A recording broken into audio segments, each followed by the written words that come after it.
Right, what's going on everyone? Welcome back to another video. We are busy today. We got what have we done today? We've done the TT, we've done the Defender, and now we're on to the glorious BMW M2, the obvious upgrade to the old M235 that I used to have. Today we're down here with my friend Lewis and his M2. He's going to show us around, take us for a spin. I'm really excited about this because I only went out in it for about maybe 30 seconds when he test drove it. It's going to be interesting because I haven't been in a fast BMW for a very long time. So let's crack on. Okay, so yeah, this is a really good example of a used M2.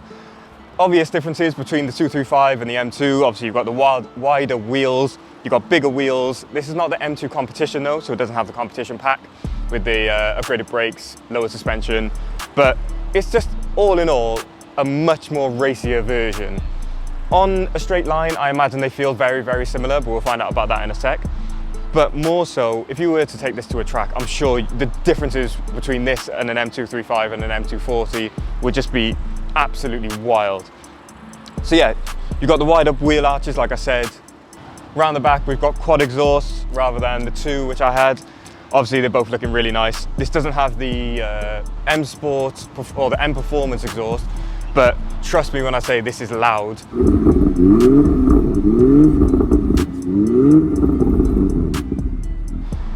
On the inside, we've still got the typical Dakota leather that BMW give you, but it's got the M stitching on the steering wheel, which is really nice. But yeah, it's freezing cold. It's much warmer in the car. Let's just jump in, go for a spin. That's what you came here to see. Let's go. Right, here we go. Right then, so we are inside. Yeah, it's sticky, man. It feels completely different to the CT already.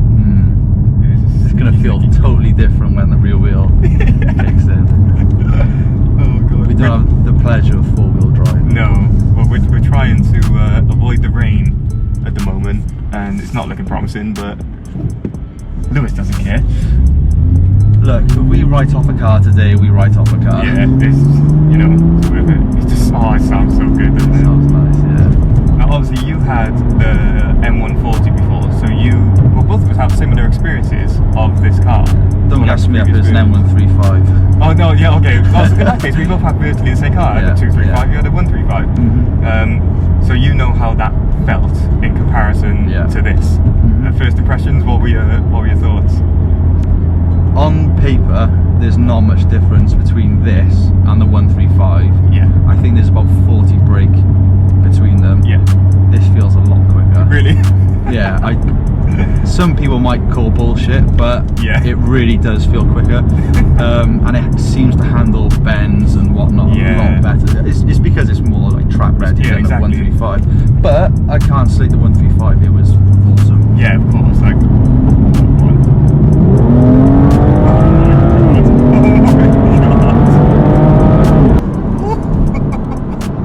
yeah, it's different. This is different. Yeah, it's not bad. There's a different level of speed, man. That's no joke. Honestly, I murder Mini Coopers daily. Wait, the pull in third gear, was it? That was third gear, and we were just sort of cruising in like automatic, so it does take a second. So I think it kicked down, didn't it? It kicked down to maybe second, and then I thought, oh yeah, nice. And then it punched you again right in the back. It does sort of pull you back. It's different feeling for you than me, because I'm gripping hold of the gripping the wheel, but oh man, I love it. But in terms of like the car, aside from the performance, obviously everyone knows it's fast. It's still got all the things which you would expect: surround sound, leather seats, heated seats. Everything the 135 didn't have. I get the parking sensors, which is a lifesaver. M135 didn't have that. The heated seats, like you mentioned. The speaker system, I actually don't know what was in. You had the standard one in the BMW system, I remember. And I remember saying to you, because I had the Harman Kardon in mind, like these and the difference. And here we go. This guy's got to get dusted.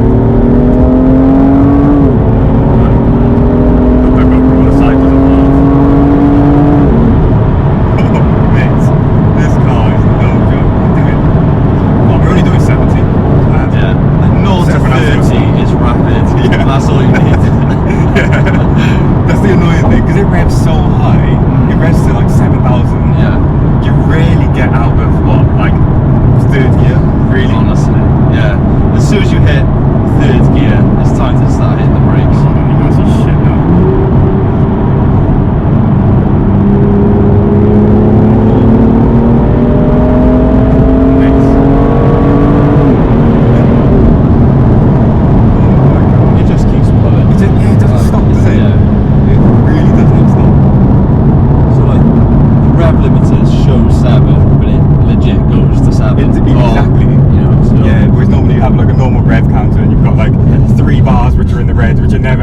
Exactly. This only shows you what it can do.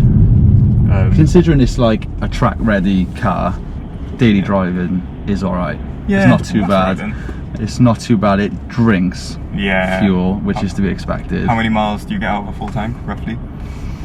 I think it's like 240. Someone might correct me on that. How much is a full tank? I think about 50 quid. Okay. It's just not too bad. Yeah, that's not. And it's showing at the moment. So I've only had the car for 2 months, but it's saying that I get 18 miles per gallon. Yeah. And believe it or not, I actually drive sensibly day in, day out, apart from maybe a couple of times on a Saturday. Yeah.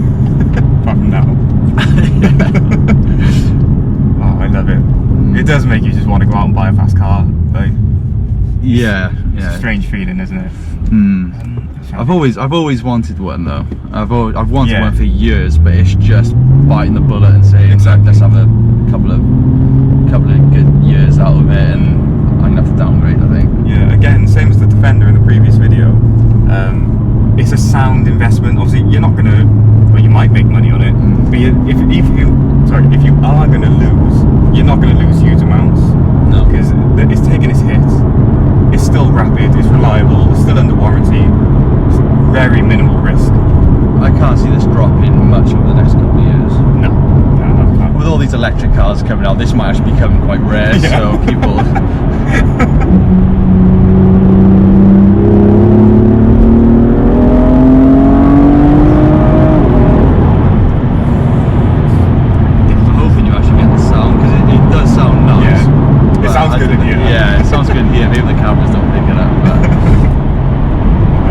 It's loud enough. I mean, the neighbours don't like me as it is, but when it's cold starting at 6 o'clock in the morning. Yeah, those. Look, okay, so obviously we know this is fast. The TT is fast. I have absolutely no doubt whatsoever. On a rolling road like this, there's no competition. This will just blow me out of the water. But from a standing start, it could be a problem for you. I can't lie. Yeah, not only because I mean the difference in brake horsepower and what it says on paper, I should piss all over you. Oh, of course. But you've got 4-wheel drive. Yeah. And the back end seems to go in the bone dry weather. So if I put my foot flat, I'm gonna be spinning for 2 seconds, and by that time you're halfway down the road. So so be interesting. I think what we should do is, because there's not really much else to talk about with this car, it's more about the experience, isn't it? And the experience has been hair-raising. What I like about this car though, I know it's more expensive than the 135, but it's all the minor details. Yeah. Which you probably won't catch on camera because they're sort of fixed, but stitching, the side panels, just everything. This is really nice. Just the little things, but the carbon fibre, the weave, it is nice. Even the gear stick is different. I was having a conversation with someone about Mercedes AMGs. At the moment, if you go for, let's say, an E-Class diesel and an E63, the interiors are the same on both. Like, there's nothing to entice you. Whereas when you go for an M, you do get these subtle little differences which make you feel like you're in an M. Mercedes and the Audi, I think, do piss all over the BMWs in general interior. But I think for what you're getting for the price, I don't think the BMs can be kind of rival. 100%. There is nothing like you looked when you were looking to buy this. You were looking at RS3s and A45s and all those kind of cars. But this is just for the money. For the money, it was a no-brainer. Yeah. And I had no complaints with the 135. It's just that I don't know. You graduated from it, didn't you? Yeah. I only had that for 16 months or 18 months, and I could have kept it longer. But when this came on the market, it was just I had to have it. Yeah, exactly. Right, so I think. Easy. So what we should do is, while we've got a bit of free space, while the roads are relatively dry, I think let's warm up my car. Let's do a little drag race. I think that's the only fair thing to do, isn't it? 4-wheel drive versus 2-wheel drive M power. Oh no. This could be a short race. It's M power, baby. M power. Oh no. Right then. If you like the video, hit the subscribe button. We're on our way to 2K. Let's get there. Support the channel and let's get going. Follow Lewis on social media. Follow me on social media. Follow everyone. We'll catch you in a week with the results of whatever happens next. It could be messy. Both cars could be written off. Yeah, I just don't know. yeah. There might not be a next video, depending on how the next video goes. But yeah, we'll catch you next week. Peace.